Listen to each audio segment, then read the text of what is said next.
fight for voting rights has escalated into the arrest of a member of Congress. Today, Congresswoman Joyce Beatty, chair of the Congressional Black Caucus, was arrested, taken into custody by Capitol Police during a peaceful protest in support of federal voting rights legislation.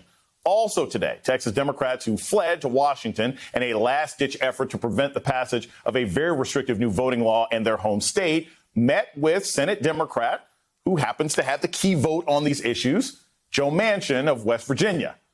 The problem is that whole thing with the filibuster never actually came up in conversation with him.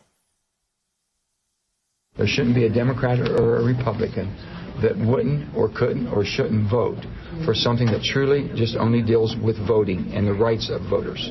Did you have a discussion in there about That's what we filibuster? had. There is no thing about the filibuster. There is a thing Forget about the filibuster. But, sir, what if no Republicans will support that, which is what they've indicated? They're not doing anything you know on why? voting Because they've had a bill that's 800 pages long. They've had everything thrown at them. Let's get back to the basic rights of voting, protecting voting rights.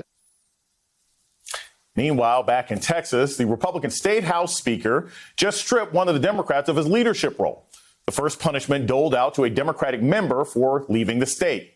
That Democrat, Texas State Representative Joe Moody, joins me now. Representative Moody, thank you so much for joining the readout this evening. I got to tell you, I appreciate the bravery that your caucus has shown. They have basically turned you into fugitives. I'm expecting to see you guys jumping off a waterfall soon in order to protect voting rights in your state. But I have to ask you, getting stripped of your position while in absentia, do you think that's just a warning shot on how aggressive Texas is going to become? And how far do you think the punishments in absentia will be as you guys stay here for at least another 3 weeks to try and ride out the session? Here's what I know. People that fought for voting rights in the past were beaten. They were bloodied. They were killed. They had dogs sicked on them. If the only thing that happens to me is they take a placard off my door, I'm doing just fine. It's a good attitude. You also spoke today with Senator Joe Manchin. Tell us about that conversation. I keep pointing out, Joe Manchin is a former Secretary of State, so he's got to understand some of the nuances here with how voting rights work. What was the beginning of the conversation? Did you all lay out requests? Did he say what he was trying to offer? Tell us a little bit about the beginning of that conversation. We've had 3 days of hard work on the Hill, and this is obviously one of the most important meetings that we needed to have to talk about voting rights, to talk about access to the ballot box. And exactly, being a former Secretary of State, he speaks the language. And so that's important for us. And so what I came away from was someone who has an intimate knowledge of the House and the Senate dynamic here. And he was eager to learn about what was in the new versions of bills back home.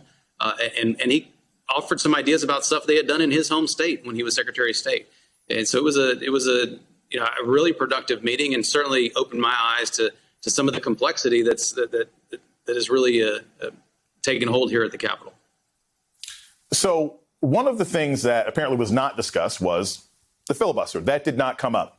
Was that a conscious decision on the part of the Texas delegation? You guys think, look, it's a non-starter with Senator Manchin, so we're not going to mention it. How did you have several days of productive conversations and not mention the fact that the filibuster is one of the key reasons why we don't have legislation already?